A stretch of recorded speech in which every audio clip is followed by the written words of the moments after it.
الحمد لله الحمد لله وكفى وسلام على عباده الذين اصطفى أما بعد أعوذ بالله من الشيطان الرجيم بسم الله الرحمن الرحيم إنا نحن نزلنا الذكر وإنا له لحافظون وقال النبي صلى الله تبارك وتعالى عليه وسلم من قرأ القرآن وعمل بما فيه ألبس الله تعالى والديه تاجا يوم القيامة ضوءه أحسن من ضوء الشمس في بيوت الدنيا فما ظنكم بالذي عمل بهذا أو كما قال عليه الصلاة والسلام۔ جامعہ دارالعلوم رحمانیہ معین الاسلام کے اس عظیم الشان سالانہ اجلاس عام میں تشریف لانے والے معزز علماء کرام، بالخصوص آج کے اس پروگرام کے روح رواں جناب حافظ زبیر صاحب دامت برکاتہم، مفتی سراج صاحب، مدرسہ حاضہ کے اساتذہ، طلبہ اور قرب و جوار سے اس پروگرام کو رونق بخشنے کے لیے، اس میں مزید چار چاند لگانے کے لیے تشریف لانے والے معزز سامعین گرامی، بچوں کا پروگرام آپ حضرات نے سنا، ہم نے بھی کافی دیر سے سنا۔ الحمدللہ بچوں نے بہت ہی خوبصورت انداز میں پروگرام کو پیش کیا۔ جو چیزیں بچوں کو تیار کر کے دی گئی، جو چیزیں ان کو یاد کرنے کے لیے کہا گیا، جو پروگرام ان کو پیش کرنے کے لیے کہا گیا، ان بچوں نے اور ان کے اساتذہ نے بحق ہی اس کا حق ادا کیا ہے، اس میں کوئی دو رائے نہیں۔ میں نے آپ حضرات کے سامنے قرآن کریم کی سورۃ الحجر کی ایک آیت کی تلاوت کی ہے۔ اس آیت کے اندر اللہ رب العزت نے ایک خاص مضمون کو بیان فرمایا ہے۔ اس مختصر سے وقت میں کوشش کروں گا کہ اس مضمون کو آپ کے سامنے جتنا زیادہ سے زیادہ اختصار کے ساتھ ہو سکے پیش کروں۔ فرمایا اللہ تعالیٰ نے اِنَّا نَحْنُ نَزَّلْنَا الذِّكْرَ وَإِنَّا لَهُ لَحَافِظُونَ، کہ ہم نے ہی اس قرآن کو اتارا اور ہم ہی اس کی حفاظت کرنے والے ہیں۔ ہر مسلمان کا یہ عقیدہ ہے، ہر مسلمان کا اس بات پر کامل یقین ہے، ہر مسلمان کا اس بات پر پختہ ایمان ہے کہ قرآن کریم اللہ رب العزت کی طرف سے نازل کی ہوئی برگزیدہ کتاب ہے، اللہ تعالیٰ کی طرف سے نازل کیا ہوا مقدس کلام ہے، جس کے کلام اللہ ہونے میں کوئی شک نہیں، جس کے کتاب اللہ ہونے میں شک نہیں۔ اللہ رب العزت نے سید الملائکہ حضرت جبرائیل علیہ السلام کے ذریعے سے سید الانبیاء جناب محمد رسول اللہ صلی اللہ علیہ وسلم کے اوپر اس قرآن کریم کو نازل فرمایا ہے، اور پھر نازل فرما کر کے اس کی حفاظت کی ذمہ داری بھی اللہ تعالیٰ نے لی ہے۔ حالانکہ ایسا بالکل نہیں ہے کہ صرف قرآن کریم ہی کو اللہ تعالیٰ نے نازل فرمایا، بلکہ قرآن کریم سے پہلے اور بھی بے شمار آسمانی کتابیں اللہ تعالیٰ نے آسمان سے نازل فرمائی ہے، بے شمار صحائف اللہ تعالیٰ نے آسمان سے نازل فرمائے ہیں۔ ان میں مشہور چار کتابیں ہیں جو توریت حضرت موسیٰ علیہ السلام کے اوپر نازل فرمائی، زبور حضرت داؤد علیہ السلام کے اوپر نازل فرمائی، انجیل حضرت عیسیٰ علیہ السلام کے اوپر نازل فرمائی، قرآن کریم محمد رسول اللہ صلی اللہ علیہ وسلم کے اوپر نازل فرمائی۔ لیکن قرآن کریم کے علاوہ اللہ رب العزت نے باقی جتنی بھی کتابیں آسمان سے نازل فرمائی، ان تمام کتابوں کی حفاظت کی ذمہ داری اللہ تعالیٰ نے نہیں لی، بلکہ بِمَسْتُحْفِظُوا مِن کتاب اللہ، جس قوم کو اللہ تعالیٰ نے وہ کتاب نازل فرمائی جس قوم کے اوپر وہ کتاب اللہ تعالیٰ نے نازل فرمائی، جس قوم کے لیے ہدایت اور رہنمائی اور رہبری اس کتاب کے اندر اللہ تعالیٰ نے بیان فرمائے، اس کتاب کی حفاظت کی ذمہ داری بھی اللہ تعالیٰ نے اسی قوم کو دے دی۔ اللہ تعالیٰ نے اپنے ذمے اس کی حفاظت کی ذمہ داری نہیں دی۔ یہودیوں کو اللہ تعالیٰ نے تورات عطا فرمائی، عیسائیوں کو اللہ تعالیٰ نے انجیل عطا فرمائی، لیکن ان کی حفاظت کی ذمہ داری اللہ تعالیٰ نے نہیں لی ہے۔ یہی وجہ ہے کہ آج ان کتابوں کو نازل کیے ہوئے ہزاروں سال کا زمانہ گزر چکا ہے، لیکن ان کتابوں کے نازل ہونے کے بعد وہ کتابیں منزل من السماء جو تھی، جو آسمان سے نازل ہوئی تھی، وہ اپنی حالت کے اوپر قائم نہیں ہے، بلکہ اس کے اندر تبدیلی آ گئی۔ آپ یہودیوں کے پاس جائیں اور ان سے جا کر کے کہیں کہ ہمیں تم اصلی توریت دکھاؤ، آپ عیسائیوں کے پاس جائیں اور ان سے جا کر کے کہیں کہ تم ہمیں اصلی انجیل دکھاؤ، آپ صابئین کے پاس جائیں اور ان سے جا کر کے کہیں کہ تم ہمیں اصلی زبور دکھلاؤ، آپ پوری دنیا کا چکر لگا لو اور تمام اقوام عالم کے پاس چلے جاؤ، اور جن لوگوں کو اللہ نے کتابیں دی تھی ان لوگوں کے پاس آپ چلے جاؤ، آپ پوری دنیا گھوم پھر کر کے آ جائیں گے، لیکن اصلی توریت جو اللہ تعالیٰ نے آسمان سے موسیٰ علیہ السلام کے اوپر نازل فرمائی، کسی یہودی کے پاس میں آج وہ اصلی توریت موجود نہیں ہے۔ اصلی انجیل جو اللہ نے عیسیٰ علیہ السلام کے اوپر نازل فرمائی اور ان کے ذریعے سے عیسائیوں کو اللہ تعالیٰ نے دی، آج وہ اصلی انجیل پوری دنیا کے اندر کسی بھی عیسائی کے پاس میں موجود نہیں ہے۔ اس کے علاوہ زبور پوری دنیا میں کسی صابی کے پاس میں موجود نہیں ہے۔ اصلی کتاب جو اللہ تعالیٰ نے نازل فرمائی وہ اصلی حالت میں موجود نہیں ہے۔ کیوں؟ اس وجہ سے کہ جن لوگوں کو وہ کتاب اللہ تعالیٰ نے عطا فرمائی ان لوگوں نے یہ کیا کہ اس میں تحریف کر دی، جو مسائل ان کو آسان لگے ان مسائل کو انہوں نے لیا، اور جو مسائل ان کو مشکل لگے ان مسائل کو انہوں نے نکال دیا۔ لیکن اگر آپ قرآن کریم کے ماننے والے اور قرآن کریم جس پیغمبر کے اوپر نازل ہوئی اس پیغمبر کے امتی کے پاس میں اگر آپ جائیں گے تو الحمدللہ ہم پورے اعتماد کے ساتھ، یقین کے ساتھ اور وثوق کے ساتھ یہ بات کہہ سکتے ہیں کہ آج پیغمبر کو دنیا سے گئے ہوئے 1450 سال کا طویل عرصہ گزر چکا ہے، اور مبارکباد دیتے ہیں ہم ان علماء کرام کو کہ انہوں نے روکھی سوکھی کھا کر کے، لوگوں کے طعنے برداشت کر کر کے، چٹائیوں پر بیٹھ کر کے، لوگوں کی تکلیفوں کو سہ کر کے، لوگوں کے الزامات کو برداشت کر کر کے، لوگوں کی باتوں کو سن کر کے، لوگوں کی گالیوں کو سن کر کے، لوگوں کی پریشانیوں کو سہ کر کے، لوگوں کے الزامات کو سہ کر کے انہوں نے قرآن کریم کو نہیں چھوڑا، اور آج پیغمبر کے دنیا سے گئے ہوئے 1450 سال کے بعد میں بھی جیسا قرآن اللہ تعالیٰ نے 1450 سال پہلے جبرائیل کے ذریعے سے اپنے آخری نبی کے اوپر نازل فرمایا تھا، ویسا کا ویسا ہی قرآن 1450 سال کے گزرنے کے بعد بھی الحمدللہ ہمارے پاس میں موجود ہے، اور یہ قیامت تک اسی طریقے سے موجود رہے گا۔ کیوں؟ اس وجہ سے کہ اللہ نے فرمایا اِنَّا نَحْنُ نَزَّلْنَا الذِّكْرَ وَإِنَّا لَهُ لَحَافِظُونَ، کہ ہم نے ہی اس قرآن کو اتارا اور ہم ہی اس کی حفاظت کرنے والے ہیں، اور جس چیز کی حفاظت کی ذمہ داری اللہ تعالیٰ نے اسے پوری دنیا مل کر کے مٹا نہیں سکتی ہے، ختم نہیں کر سکتی، کیونکہ اس کی حفاظت کی ذمہ داری اللہ نے دی ہے۔ اب میرا ایک سوال ہے آپ حضرات سے، اس کا جواب ہمیں آج کے اس پروگرام میں لے کر کے جانا ہے۔ وہ سوال یہ ہے کہ بے شک قرآن اللہ کی کتاب ہے، بے شک اللہ نے نازل فرمائی ہے، بے شک اس میں تبدیلی نہیں ہوئی ہے، لا تبدیل لکلمات اللہ لا مبدل لکلماتہ، کوئی اس میں تبدیلی نہیں ہوئی ہے، لیکن سوال یہ ہے کہ آخر اس قرآن کریم کی حفاظت اللہ تعالیٰ نے اب تک 1450 سال کے عرصے میں کیسے کروائی، اور آگے اللہ اس کتاب کی حفاظت کیسے کروائے گا؟ یہ ایک سوال ہے۔ کیا اللہ خود آسمان سے آئے گا کتاب کی حفاظت کے لیے؟ کیا اللہ فرشتوں کو بھیجے گا قرآن کی حفاظت کے لیے؟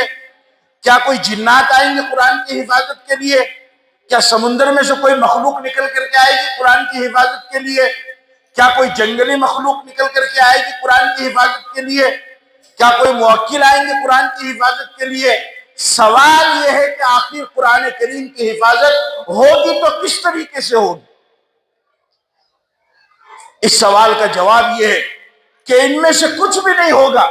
قرآن کی حفاظت کے لیے نہ اللہ آئے گا، نہ فرشتے آئیں گے، نہ زمین سے کوئی مخلوق آئے گی، نہ سمندر سے کوئی مخلوق آئے گی، نہ جنگلات میں سے کوئی مخلوق آئے گی، نہ جنات آئیں گے، نہ کوئی موکل آئیں گے، کوئی نہیں آئیں گے، بلکہ قرآن کریم کی حفاظت اللہ تعالیٰ سے اللہ تعالیٰ اس طریقے سے کروائے گا کہ اللہ پاک دادا کے دل میں قرآن کی عظمت، قرآن کی محبت، قرآن کی اہمیت اور قرآن کی فضیلت کو ڈالیں گے۔ جب دادا کے دل میں قرآن کی عظمت آئے گی، وہ اپنے پوتے کو حافظ قرآن بنائے گا۔ نانا کے دل میں قرآن کی عظمت آئے گی، وہ اپنے نواسے کو حافظ قرآن بنائے گا۔ باپ کے دل میں قرآن کی عظمت آئے گی، وہ اپنے بیٹے کو حافظ قرآن بنائے گا۔ چچا کے دل میں قرآن کی عظمت آئے گی، وہ اپنے بھتیجے کو حافظ قرآن بنائے گا۔ ماما کے دل میں قرآن کی عظمت آئے گی، وہ اپنے بھانجے کو حافظ قرآن بنائے گا۔ بھائی کے دل میں قرآن کی عظمت آئے گی، وہ اپنے بھائی کو حافظ قرآن بنائے گا۔ بہن کے دل میں قرآن کی عظمت آئے گی، وہ اپنی بہن کو حافظ قرآن بنائے گی۔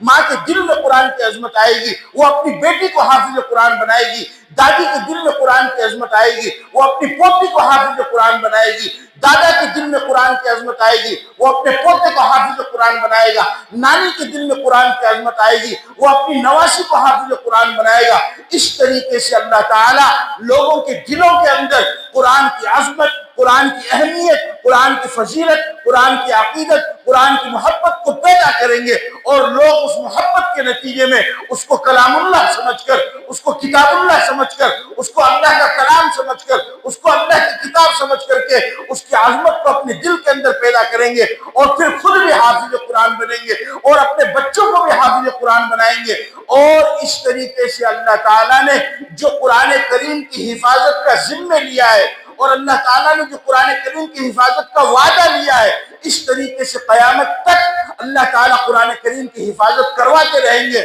اجمیر کے مسلمانوں، سوچو وہ مسلمان کتنا خوش نصیب ہوگا، وہ دادا کتنا خوش نصیب ہوگا جس کا پوتا، وہ باپ کتنا خوش نصیب ہوگا جس کا بیٹا، وہ بھائی کتنا خوش نصیب ہوگا جس کا بھائی اللہ تعالیٰ کے اس غیبی انتظام میں اور اس حفاظت قرآن کے انتظام میں وہ شریک ہو جائے گا، اور اللہ تعالیٰ کا وہ شریک بنے گا، اللہ تعالیٰ کی دین کی حفاظت کا وہ مددگار بنے گا، اللہ تعالیٰ کی کتاب قرآن کریم کی حفاظت کا وہ مددگار بنے گا۔ وہ کتنا خوش نصیب انسان ہوگا۔ کیا ہوگا یا نہیں ہوگا؟ ارے بھائی ہوگا یا نہیں ہوگا؟ اِنَّا نَحْنُ نَزَّلْنَا الذِّكْرَ وَإِنَّا لَهُ لَحَافِظُونَ، ہم نے ہی اس قرآن کو نازل کیا ہے اور ہم ہی اس کی حفاظت کرنے والے ہیں۔ قرآن کریم کی حفاظت کا ذمہ اللہ نے لیا ہے، قیامت تک اس میں کسی بھی طرح کی کوئی تبدیلی نہیں ہو سکتی۔ اور اس سے بھی اگلی بات سنو، اس آیت کے ذیل میں مفسرین کرام فرماتے ہیں کہ جس طریقے سے اللہ تعالیٰ نے قرآن کریم کی حفاظت کی ذمہ داری لی ہے، اور اللہ تعالیٰ قرآن کریم کی حفاظت فرمائیں گے اور قیامت تک فرمائیں گے، بالکل اسی طریقے سے جو شخص جس لائن سے بھی قرآن کریم کی حفاظت کی ذمہ داری میں لگے گا اور اس نظام میں شامل ہوگا، جس طریقے سے اللہ تعالیٰ قرآن کی حفاظت فرمائیں گے، اللہ تعالیٰ اس حفاظت کرنے والے کی بھی حفاظت فرمائیں گے، جو جس لائن سے لگے گا۔ ایک شخص ہے، اس کی 60-70 سال کی عمر ہو گئی ہے، اس کے دل میں قرآن کی عظمت ہے، قرآن کی محبت ہے، وہ پڑھنا چاہتا ہے قرآن کو ناظرہ اور حفظ کرنا چاہتا ہے، زبان موٹی ہو گئی ہے، پڑھ نہیں سکتا ہے، اس دولت کو وہ حاصل نہیں کر سکتا ہے،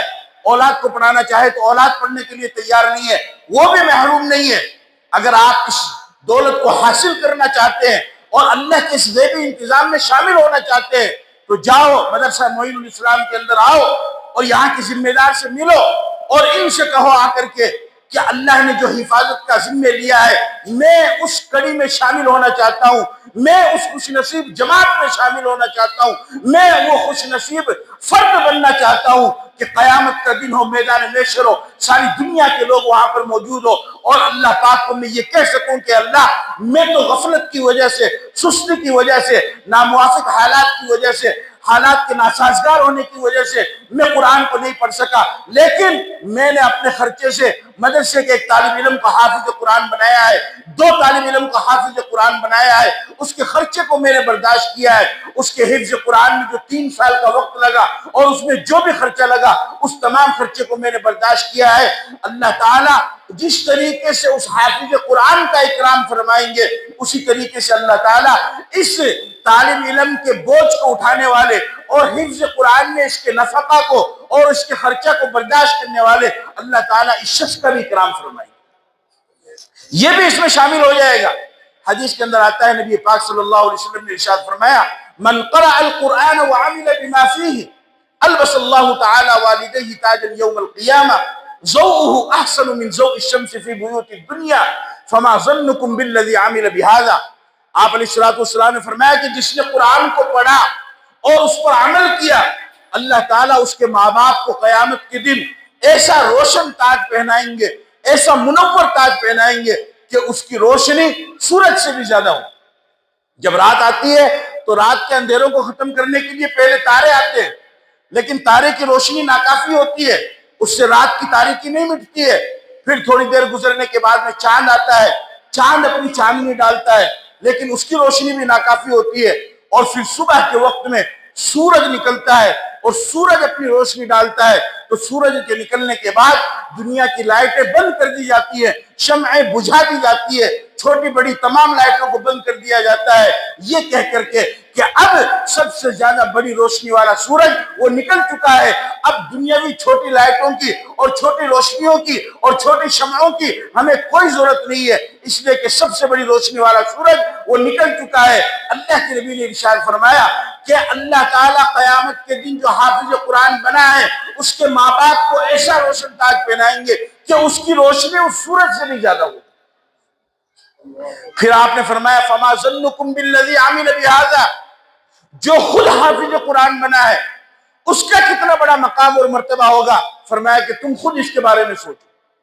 یہ معمولی نہیں، یہ حافظ قرآن جو آپ کے سامنے دستار لگا کر کے بیٹھے ہیں، ان کے ماں باپ مبارکباد کے مستحق ہیں، ان کے ماں باپ کو قیامت کے دن تاج پہنایا جائے گا۔ میں مبارکباد پیش کرتا ہوں ان کے ماں باپ کو کہ ایسے پرفتن ماحول کے اندر انہوں نے اپنے ان ہونہار بچوں کو حافظ قرآن بنایا۔ آج بے شک دنیا کے اندر ہو سکتا ہے ان کی وہ شہرت نہ ہو، وہ عزت نہ ہو، اور جس طریقے سے ان کو فوکس کیا جانا چاہیے اس طریقے سے ہو سکتا ہے ان کو فوکس نہ کیا جا رہا ہو، لیکن قیامت کے دن اللہ تعالیٰ ان کو بلائے گا، ان کا اکرام کرے گا، اور ان کے ماں باپ کا اللہ تعالیٰ اکرام کرے گا، اور خود ان کا کتنا بڑا مقام ہوگا۔ آپ علیہ السلام نے فرمایا من قرأ القرآن فاستظہرہ فاحل حلالہ وحرم حرامہ ادخلہ اللہ الجنة البتة وشفعہ فی عشرة من اہل بیتہ کلہم قد وجبت لہم النار۔ آپ نے فرمایا کہ جس نے قرآن کو پڑھا، اس پر عمل کیا، اس کے حلال کو حلال جانا، اس کے حرام کو حرام جانا، تو وہ حافظ قرآن اللہ تعالیٰ اس کو اختیار دیں گے کہ اپنے خاندان کے 10 ایسے آدمی کہ جن کے لیے جہنم واجب ہو چکی ہے اور اللہ کی طرف سے فیصلہ ہو چکا ہے کہ اب ان کو جہنم کے اندر جانا ہے، اللہ تعالیٰ اس حافظ قرآن کو بلائیں گے، اس ایک بچے کو بلائیں گے اور اس حافظ قرآن بچے کو بلا کر کے کہیں گے کہ اپنے خاندان میں سے 10 آدمیوں کو جس کو تو چاہے اپنے ساتھ جنت میں لے کر کے چلا جا۔ وہ ایک حافظ قرآن اپنے خاندان کے 10 آدمیوں کو جس کے لیے جہنم واجب ہو چکی ہے اپنے ساتھ جنت میں لے کر کے چلا جائے گا۔ مسلمانوں اپنے دل پر ہاتھ رکھ کر کے سوچو، اس سے بڑا مقام اور مرتبہ کیا ہو سکتا ہے؟ اس سے بڑی خوش نصیبی اور کچھ ہو سکتی ہے؟ اور اگر آپ نے ان طلبہ کا تعاون کیا، ان طلبہ کا ساتھ دیا، مدرسوں کو غنیمت سمجھو، مدرسوں کو بوجھ نہ سمجھو۔ آج ایک بہت بڑا طبقہ ہے جس نے اپنی عادت بنا لی ہے، اس کا کام ہی یہی ہے مدرسوں کے خلاف بولنا، مسجدوں کے خلاف بولنا، اور دینی کاموں کے خلاف بولنا، علماء کے خلاف بولنا، امام کے خلاف بولنا، مفتی کے خلاف بولنا، حافظ قرآن کے خلاف بولنا۔ یاد رکھو اجمیر کے مسلمانوں، جس مسلمان سے اللہ تعالیٰ ناراض ہوتا ہے اس کو عالم کی برائی میں لگا دیتا ہے۔ تم خوش نہ ہو کہ میں نے اس عالم کو ٹھکانے لگا دیا، اس بات پر خوش نہ ہو کہ میں نے اس عالم کی بولتی بند کر دی، اس بات پر خوش نہ ہو کہ میں نے اس کے مدرسے کے دروازے بند کر دیے، اس بات پر خوش نہ سوچو تم نے کون سا بڑا کام کیا۔ اگر تمہارے اندر طاقت ہے، تمہارے اندر صلاحیت ہے، اگر اللہ نے موقع دیا ہے، تو آج مسلمانوں کی ایک بہت بڑی تعداد ہے نوجوانوں کی جو شراب کے اڈے پر جا کر کے شراب پی رہی ہے۔ اپنی طاقت کا وہاں استعمال کرو اور ان نوجوانوں کو شراب پینے سے روکو، اور پھر آ کر کے سینہ ٹھوک کر کے کہو کہ میں نے 100 نوجوانوں کو شراب پینے سے روک دیا، ہم بھی آپ کو مبارکباد پیش کریں گے۔ نوجوانوں کی ایک بہت بڑی تعداد ہے جو جوئے کے اندر لگی ہوئی ہے، جو زنا کے اندر لگی ہوئی ہے، جو غلط کام کے اندر لگی ہوئی ہے، جو نشے کے اندر لگی ہوئی ہے، جو شادیوں میں فضول خرچی کے اندر لگی ہوئی ہے، جو فضول پیسہ اڑانے کے اوپر لگی ہوئی ہے۔ اگر طاقت ہے تو ان برائیوں کو روکو اور ان کو جا کر کے روک کر کے آپ بتاؤ، تو ہم بھی آپ کو سلام کریں گے اور آپ کا احترام کریں گے۔ لیکن اگر ایک ادارہ چل رہا ہے، اس چلتے ادارے کو اس میں کچھ معصوم بچے تعلیم حاصل کر رہے ہیں، اللہ کا کلام سیکھ رہے ہیں، قرآن سیکھ رہے ہیں، حدیث سیکھ رہے ہیں، فقہ سیکھ رہے ہیں، جنازہ سیکھ رہے ہیں، وضو اور غسل کے فرائض سیکھ رہے ہیں، نماز سیکھ رہے ہیں، ان کو جا کر کے آپ نے بند کروا دیا، یا ان کو جا کر کے آپ نے تنگ کرنا شروع کر دیا۔ کون سا تیر مار دیا؟ کون سا بڑا کام کیا ہے؟ اپنے نفس کو سمجھاؤ، اپنے دل کو سمجھاؤ، مدرسوں کو غنیمت جانو۔ کتنے بڑے علاقے ایسے ہیں کہ جہاں پر مدارس کا نظام نہیں ہے، اور وہاں پر نکاح پڑھانے والا، جنازہ پڑھانے والا، کلمہ سکھانے والا، لوگوں کو دین بتانے والا وہاں پر موجود نہیں ہے۔ اجمیر کے مسلمانوں، اس بات کو غنیمت جانو کہ اللہ تعالیٰ نے آپ لوگوں کو یہ موقع دیا ہے، اور یہ ادارہ بہترین ادارہ آپ کو دیا ہے، اور اس میں فعال اور متحرک کام کرنے والے افراد اللہ تعالیٰ نے آپ کو عطا فرمائے، جو اخلاص کے ساتھ میں اتنے بڑے کام کو انجام دے رہے ہیں۔ ایک ادارے کو چلانا کیا کوئی معمولی بات ہے؟ ایک انسان اپنے 4 بچوں کو نہیں پال پاتا ہے آج کے زمانے میں۔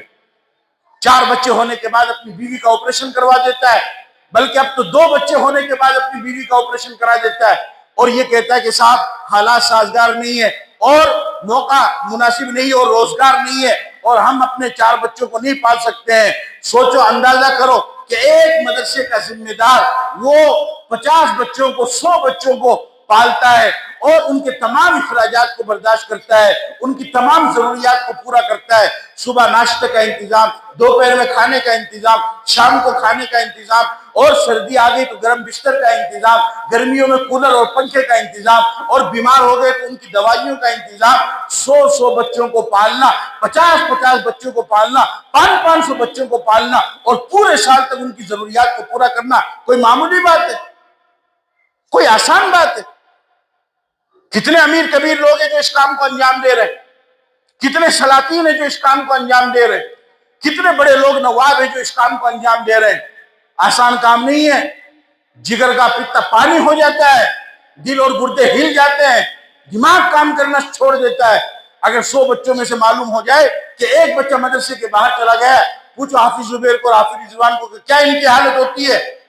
جب تک وہ بچہ گھر نہ پہنچ جائے یا واپس لوٹ کر کے مدرسے میں نہ آ جائے۔ یہ مچھلی کی طرح تڑپتے ہیں پانی میں، جس طرح مچھلی ماہی بے آب کی طرح یہ تڑپتے رہتے کہ وہ بچہ کہاں چلا گیا۔ حالانکہ ان کی سگی اولاد نہیں ہے، وہ اگر گیا ہے اپنی مرضی سے گیا ہے، اپنی مرضی سے وہ بھاگا ہے، لیکن پھر بھی یہ اپنی اولاد چونکہ ان کو سمجھتے ہیں، اور ان کی کفالت کی ذمہ داری انہوں نے لی ہے، اپنے ادارے میں ان کو انہوں نے شامل کیا ہے، تو اس کے لیے تڑپتے ہیں۔ ایک بچہ اگر رات کو بیمار ہو جائے، 12 بجے اس کی بخار ہو جائے، ان کا دور سے کوئی رشتہ نہیں ہے، کوئی واسطہ نہیں ہے، پھر بھی اس بچے کو اٹھاتے ہیں اور ہاسپٹل لے کر کے جاتے ہیں۔ قوم کے بچوں کو اس طریقے سے پالنا، قوم کے بچوں کو اس طریقے سے تربیت دینا، اور پھر قوم کے بچوں کو اس طریقے سے پڑھا کر کے حافظ قرآن بنانا، عالم دین بنانا، اور پھر انہی مدرسوں سے یہ بچے نکل کر کے آپ کی مسجد کو سنبھالتے ہیں۔ کوئی مؤذن بنتا ہے، کوئی امام بنتا ہے، کوئی حافظ بنتا ہے جو تراویح سناتا ہے، کوئی مفتی بنتا ہے جو فتویٰ دیتا ہے، اور کوئی قاضی بنتا ہے جو دارالقضا کو سنبھالتا ہے، اور کوئی مکتب میں پڑھاتا ہے، کوئی بچوں کو پڑھاتا ہے، کوئی کلمہ سکھاتا ہے، کوئی دین سکھاتا ہے، کوئی اللہ رسول کی باتیں بتلاتا ہے، انہی مدرسوں سے پڑھے ہوئے۔ لیکن ان کو کتنی مشکل سے تیار کیا جاتا ہے، یہ آپ ان ذمہ داروں سے آ کر کے معلوم کرو۔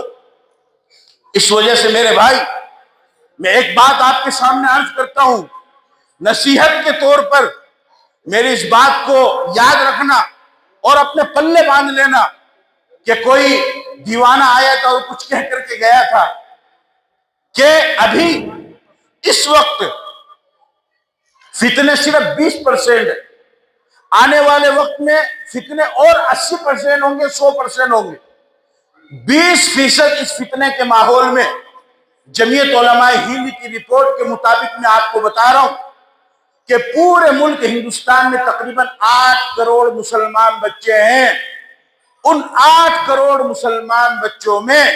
صرف 1 کروڑ مسلمان بچے ایسے ہیں کہ جو کسی مدرسے میں یا مسجد میں یا مکتب میں تعلیم حاصل کرنے کے لیے جاتے ہیں۔ باقی 7 کروڑ مسلمان بچے کہیں پر بھی تعلیم حاصل کرنے کے لیے نہیں جاتے ہیں۔ ان کی فکر کون کرے گا؟ ان کے بارے میں کون سوچے گا؟ ان کے بارے میں رات کی نیندوں کو کون قربان کرے گا؟ ان کے بارے میں کون اپنے آپ کو بھلائے گا اور پگھلائے گا؟ ان بچوں میں سے اگر ابھی جو فتنہ چل رہا ہے، ایکس مسلم کا فتنہ عروج پر ہے۔ پہلے جب کوئی اپنے مذہب کو چھوڑتا تھا تو وہ ظاہر کرتا تھا کہ میں نے مذہب اسلام کو چھوڑ دیا ہے اور میں نے اس مذہب کو قبول کیا ہے، تو نوجوان اس کے فتنے کا شکار نہیں ہوتے تھے۔ آج ایک نیا فتنہ چلا ہوا، ایکس مسلم کا فتنہ، یعنی وہ یہ بتاتے ہیں کہ میں پہلے مسلمان تھا، اب میں مسلمان نہیں ہوں، اور پھر وہ آ کر کے اسلام پر اعتراض، اللہ پر اعتراض، رسول اللہ پر اعتراض، حضرت عائشہ پر اعتراض، قرآن پر اعتراض، نماز پر اعتراض، اور وہ نوجوان شام کو ٹی وی ڈیبیٹ میں آتا ہے اور چینل پر آتا ہے اور سوشل میڈیا پر آتا ہے اور آ کر کے وہ کہتا ہے کہ میں نے تو اپنی زندگی کے 30 سال اسلام کے اندر گزارے، مجھے تو اسلام سے کچھ بھی فائدہ نہیں ہوا، میرے باپ نے 50 سال گزار دیے اسلام میں رہتے ہوئے، مجھے تو اسلام سے کوئی فائدہ نہیں ہوا، میں اس اسلام کو چھوڑتا ہوں۔ نبی نے یہ کیا، اللہ نے ہمارے لیے کیا کیا، نبی نے یہ کیا، صحابہ نے یہ کیا، یہ غلط کام کیا۔ اس طریقے سے یہ فتنہ تیزی کے ساتھ میں بڑھ رہا ہے، باقاعدہ ان کا ایک گروپ تیار ہو رہا ہے۔ اب وہ نوجوان کہ جو مدرسے سے جڑا ہوا نہیں ہے، مکتب سے جڑا ہوا نہیں ہے، مسجد سے جڑا ہوا نہیں ہے، علماء سے جڑا ہوا نہیں ہے، اب وہ شام کو جب اسکول اور کالج کی تعلیم حاصل کر کے اپنے گھر آئے گا اور ٹی وی چالو کرے گا یا موبائل میں وہ سوشل میڈیا چالو کرے گا اور اس کے اعتراضات کو سنے گا، تو بتاؤ وہ مسلمان اس کا شکار ہوگا یا نہیں ہوگا؟ وہ اپنے مذہب کو چھوڑنے والا ہوگا یا نہیں ہوگا؟ میرے بھائی، حالات بہت زیادہ نازک ہیں، اس کو سمجھنے کی ضرورت ہے۔ اس وجہ سے میں آپ سے عرض کر رہا ہوں کہ آج کے اس گئے گزرے دور کے اندر جہاں کہیں بھی جیسا کیسا بھی قرآن کریم کا دین کا کام ہو رہا ہے، ہونے دو، اس میں ٹانگ مت اڑاؤ۔ جہاں کہیں بھی جیسا کیسا بھی دین کا کام ہو رہا ہے، ہونے دو۔ سمجھو اس بات کو، ٹانگ بالکل مت اڑاؤ، کیونکہ آج جیسا کیسا بھی ہو رہا ہے، آنے والے وقت میں ایسا بھی نہیں ہوگا۔ آنے والے وقت میں پھر لوگ اس کو بھی چھوڑ دیں گے۔ اگر آپ لوگوں کو یا علماء کو تانا دینا شروع کر دیں گے اور تنگ کرنا شروع کر دیں گے تو پھر لوگ اس کو بھی چھوڑ دیں گے۔ لہذا جیسا کیسا بھی دین کا کام، بے شک میں مانتا ہوں کہ کمی ہے۔ 1450 سال کے گزرنے کے بعد اگر آپ ایک عالم کو ابو بکر صدیق کی طرح دیکھنا چاہتے ہیں، اگر ایک حافظ کو آپ عمر فاروق کی طرح دیکھنا چاہتے ہیں، اگر ایک مدرسے کے ذمہ دار کو آپ عثمان غنی کی طرح دیکھنا چاہتے ہیں، اگر ایک مسجد کے امام کو آپ علی حیدر کرار کی طرح دیکھنا چاہتے ہیں، تو نہیں ہوگا، نہیں ہوگا۔ آپ شیخ عبد القادر جیلانی اور خواجہ معین الدین چشتی اجمیری اور اس طریقے سے نظام الدین اولیاء، امام غزالی اور رازی، امام ابو حنیفہ، امام مالک، امام شافعی، امام احمد بن حنبل، امام بخاری، امام مسلم، امام ترمذی، امام ابو داؤد، امام نسائی، امام ابن ماجہ، اگر ان کی طرح آپ 1450 سال کے گزرنے کے بعد، 1200 سال کے گزرنے کے بعد آپ ان کی طرح تقوی اور پرہیزگاری والا عالم آپ دیکھنا چاہتے ہیں تو نہیں ملے گا۔ لیکن اس کا یہ مطلب نہیں کہ وہ سکہ بالکل کھوٹا ہو گیا ہے، اس کا یہ مطلب نہیں کہ وہ کسی کام کا نہیں رہا ہے، اس وجہ سے کہ عوام ویسی نہیں رہی ہے۔ لیکن جیسے کیسے بھی آج 2026 کے اندر یہ اویلیبل ہے، موجود ہے۔ اگر آپ نے ان کی ناقدری کی تو آنے والے وقت میں پھر ایسا بھی مشکل ہو جائے گا، ملنا مشکل ہو جائے گا۔ اگر مدرسے پر اعتراض کرتے رہے تو تھوڑی دیر کے لیے آنکھ بند کر کے مان لیجئے مدرسے بند ہو گئے، یہ علماء اپنی تجارت کے اندر لگ گئے اور انہوں نے بھی اپنے بچوں کو پالنا پوسنا شروع کر دیا اور اپنے بچوں کو کی اچھی زندگی گزروانا شروع کر دی۔ آپ سوچو کہ 50 سال کے بعد آپ کے آنے والی نسل کا کیا انجام ہوگا؟ کیا وہ کلمے کو جانے گی؟ کیا وہ شریعت کو جانے گی؟ کیا وہ قرآن کو جانے گی؟ کیا وہ دین کو جانے گی؟ کیا وہ اللہ رسول کو جانے گی؟ نہیں جانے گی۔ اس وجہ سے جیسا کیسا بھی جہاں کہیں بھی دین کا کام ہو رہا ہو، اگر آپ کو اطمینان ہے آپ اس میں تعاون کرو، اگر آپ کو اطمینان نہیں ہے خاموش ہو جاؤ، خاموش ہو جاؤ، وہ جانے اس کا کام جانے۔ اگر ایک بچہ بھی پڑھ کر کے نکل جاتا ہے تو کیا مشکل ہے؟ خواجہ معین الدین چشتی اجمیری رحمۃ اللہ علیہ جب عرب سے چل کر کے آئے پیغمبر کے اشارے پر، تو کس کو معلوم تھا کہ اتنا بڑا انقلاب پیدا ہوگا؟ لاکھوں لوگوں نے ان کے ہاتھ پر بیعت کی اور لاکھوں لوگوں نے ان کے ہاتھ کے اوپر کلمہ پڑھا۔ اگر کوئی جا کر کے کہتا کہ آپ کو وہاں پر جانے کی کیا ضرورت تھی، تو بتاؤ اس کی بات درست ہوتی؟ مولانا الیاس کاندھلوی رحمۃ اللہ علیہ ایک عالم دین ہے، حج کے اندر جاتے ہیں اور خواب میں آتا ہے کہ تم سے کام لیا جائے گا، میوات کی سرزمین پر جاتے ہیں اور میواتیوں سے ملتے ہیں وہاں پر دلی کے اندر، اور وہ مزدوری کرنے والے لوگ ہیں اور وہ اکڑ قوم ہیں، وہ اگر کسی بات کو مان گئے تو مان گئے، نہیں مانے تو نہیں مانے۔ ان میں جا کر کے کام شروع کیا اور ان کو تیار کیا، ان کی تشکیل کی اور جماعت بنا کر کے میوات کے اندر بھیجا، اور پھر ان لوگوں نے کہا کہ حضرت ہم بھی اپنے یہاں آپ کو بلانا چاہتے ہیں۔ حضرت نے فرمایا کہ میں ایک شرط پر جاؤں گا کہ اپنے یہاں پر مکتب قائم کرو، مکتب کے ذریعے سے مدرسوں کو پانی ملے گا اور مدرسوں کو طلبہ ملیں گے۔ پھر میوات کے اندر گئے، اس ایک سفر کے اندر حضرت مولانا الیاس کاندھلوی رحمۃ اللہ علیہ نے میوات کے اندر 100 مکتب قائم فرمائے۔ اب کوئی کہتے صاحب آپ کو کیا ضرورت ہے یہ سب کرنے کی، آپ یہ کیوں کر رہے ہیں؟ نہیں میرے بھائی، آسان نہیں ہے، بہت مشکل کام ہے مدرسوں کو چلانا۔ اس وجہ سے میں آپ سے کہہ رہا ہوں کہ آپ ان کا ساتھ دو، جہاں کہیں پر بھی ہے، جیسے کیسے بھی ہے۔ ابھی مفتی صاحب نے بتلایا مولانا انوار صاحب رحمۃ اللہ علیہ کن حالات میں یہاں پر وہ تشریف لائے اور کن حالات میں انہوں نے یہاں پر زندگی گزاری۔ روٹی اور چٹنی کھا کر کے کیا کوئی اپنی زندگی گزار سکتا ہے؟ ان کے لیے کیا نہیں تھا؟ ان کے آبائی وطن میں، ان کے علاقے میں سب کچھ ان کے پاس موجود تھا، ان کی بیوی تھی، ان کے بچے تھے، ان کے رشتہ دار تھے، ان کا خاندان تھا، لیکن اپنے حضرت کے کہنے پر یہاں پر آ گئے اور ان تمام تو آج ان کی محنت کی وجہ سے یہ اتنا بڑا ثمرہ اور پودا آپ حضرات دیکھ رہے ہیں۔ اس کو آپ آگے بڑھاؤ، اس کارواں کو آگے بڑھاؤ، اور جتنے بھی حضرات آپ یہاں پر تشریف لائے، آپ سب سے میں یہ درخواست کرتا ہوں کہ جس طریقے سے جیسا کیسا بھی ہو سکتا ہے آپ اس ادارے کا تعاون کریں اور اس کو اپنا ادارہ سمجھیں۔ اس کا آپ ارادہ کرتے ہیں؟ ہاتھ کھڑا کر کے ارادہ کرو مسجد میں کہ یہ ادارہ میرا ادارہ ہے، اس کو میں اپنے گھر کی طرح سمجھوں گا، اس میں پڑھنے والے بچوں کو میں اپنی اولاد سمجھوں گا۔ کبھی موقع ملے، کبھی پریشانی آئے، تکلیف آئے، ادھر ادھر جانے کی ضرورت نہیں ہے، مدرسے میں آ جانا، مدرسے میں آ کر کے معصوم بچوں کو اپنے ہاتھ سے چاکلیٹ دے دینا، معصوم بچوں کو اپنے ہاتھ سے بسکٹ دے دینا، معصوم بچوں کو اپنے ہاتھ سے نمکین دے دینا، اور پھر ان بچوں سے کہہ دینا کہ بیٹا اللہ سے میرے لیے دعا کرنا۔ اللہ کے گھر میں خدا کی قسم کھا کر کے کہتا ہوں کہ اللہ تعالیٰ بہت جلد آپ کی تکلیف کو دور کر دے گا، کیونکہ یہ قرآن پڑھنے والے بچے ہیں۔ ان کا صبح قرآن میں، ان کی دوپہر قرآن میں، ان کی شام قرآن میں، ان کی رات قرآن میں، یہ سوتے ہیں تو قرآن کو دیکھ کر کے، یہ اٹھتے ہیں تو قرآن کو دیکھ کر کے، یہ دوپہر میں کھانا کھاتے ہیں تو قرآن کو دیکھ کر کے، اور قرآن اللہ کی کتاب ہے، تو لہٰذا اللہ سے، قرآن کو پڑھنے والے سے بڑا اللہ کا ولی دوسرا کوئی نہیں ہو سکتا۔ اب میں اخیر کی طرف جا رہا ہوں چونکہ وقت ہو چکا ہے۔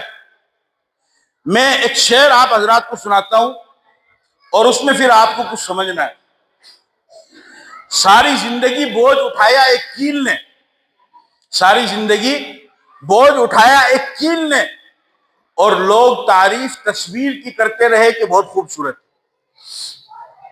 سمجھ میں آیا؟ ساری زندگی بوجھ اٹھایا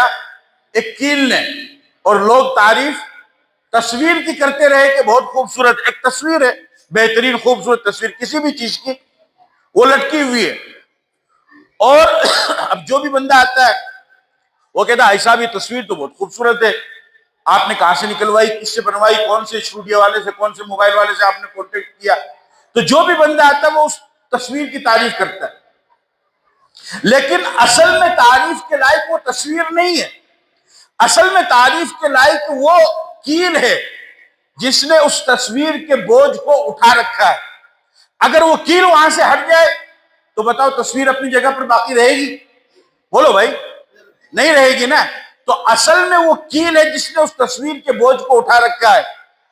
ابھی آپ کے سامنے بچوں نے پروگرام پیش کیا، میں بہت ساری جگہوں پر پروگرام میں جاتا ہوں الحمدللہ، راجستھان سے باہر بھی جانا ہوتا ہے، لیکن میں نے تھوڑی دیر میں یہاں پر جو دیکھا، پہلے تو میں آپ کو اس کی پیشگی مبارکباد دیتا ہوں، ناظم جلسہ نے بھی دی، اناؤنسر صاحب نے درست کیا کہ ماشاءاللہ آپ نے دل کھول کر کے بچوں کا تعاون کیا، ورنہ تو بہت ساری جگہوں پر تو صورتحال ایسی ہے کہ بیچارے بچے 1 گھنٹے تک پڑھ کر کے چلے جاتے ہیں اور کسی کو اپنی جیب کو حرکت دینا تو دور کی بات، سبحان اللہ بولنا بھی نصیب نہیں ہوتا ہے، کیونکہ عادت ہی نہیں ہے۔ شادی ہوئے تب تو 500 کی گڈی آوے، 100 کی گڈی آوے اور تھوک لگا لگا کر کے پھر اسے لٹایا جاوے،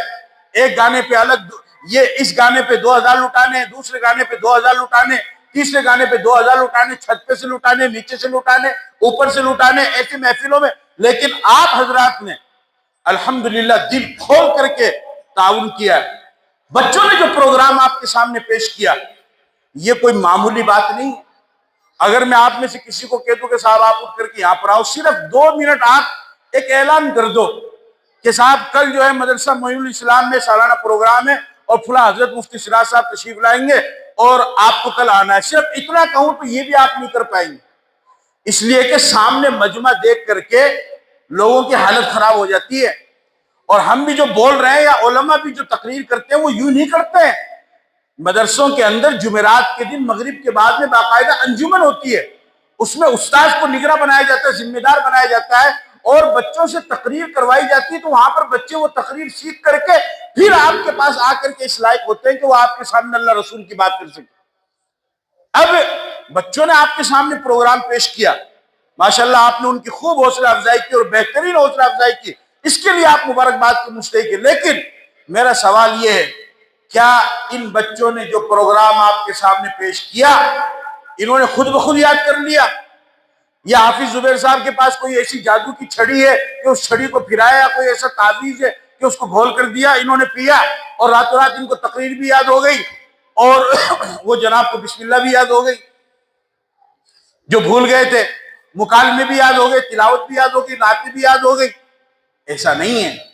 ان کے استاذوں سے پوچھو،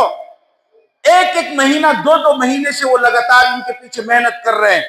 اور ان کے اساتذہ نے ان بچوں کو تیار کیا ہے،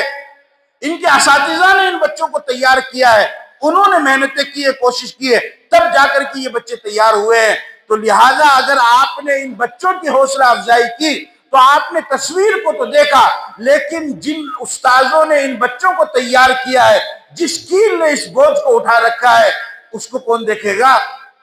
سمجھ میں آ گئی؟ اب ابھی کرنا ہے یا اگلی بار؟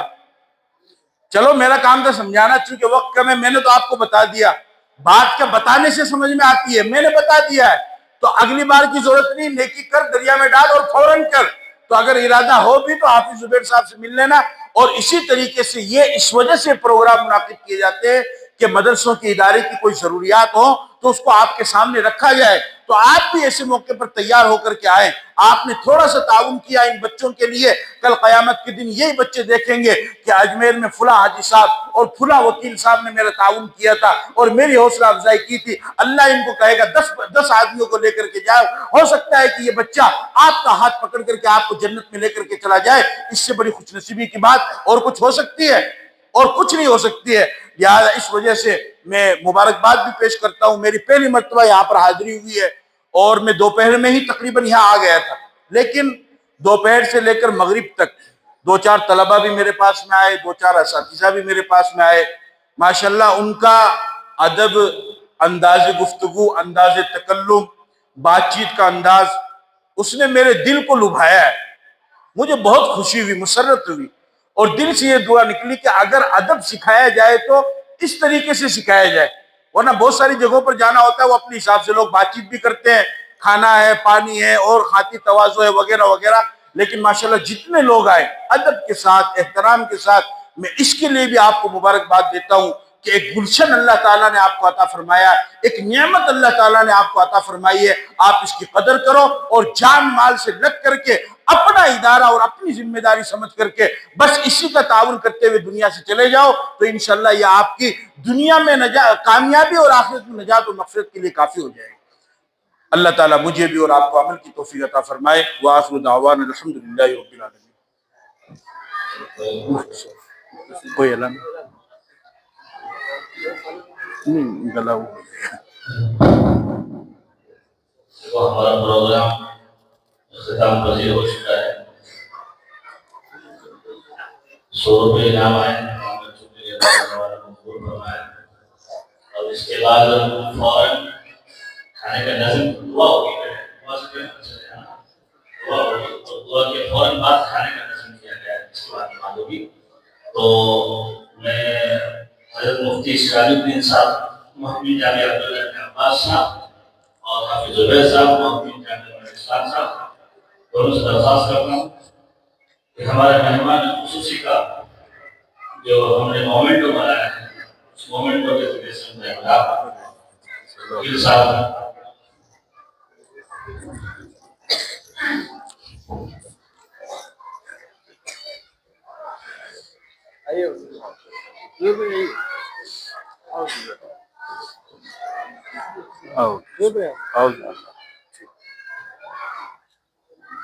جزاکم اللہ. بہت قیمتی بات ہے آپ نے. اور آپ کے سامنے میں ایک اعلان کر دیتا ہوں. یہ جلسہ تو الحمدللہ پائے تقریب تک پہنچ چکا ہے. اب ایک جلسہ اور ہونے والا ہے اٹڑا کی سرزمین. ہاں میکرو آپ کرائیں.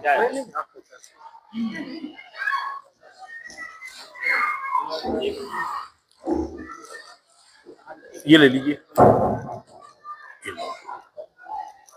ایک جلسہ اور ہونے والا ہے اٹڑا کی سرزمین پر. جامعہ عبداللہ بن عباس اٹڑا جن کے روح رواں،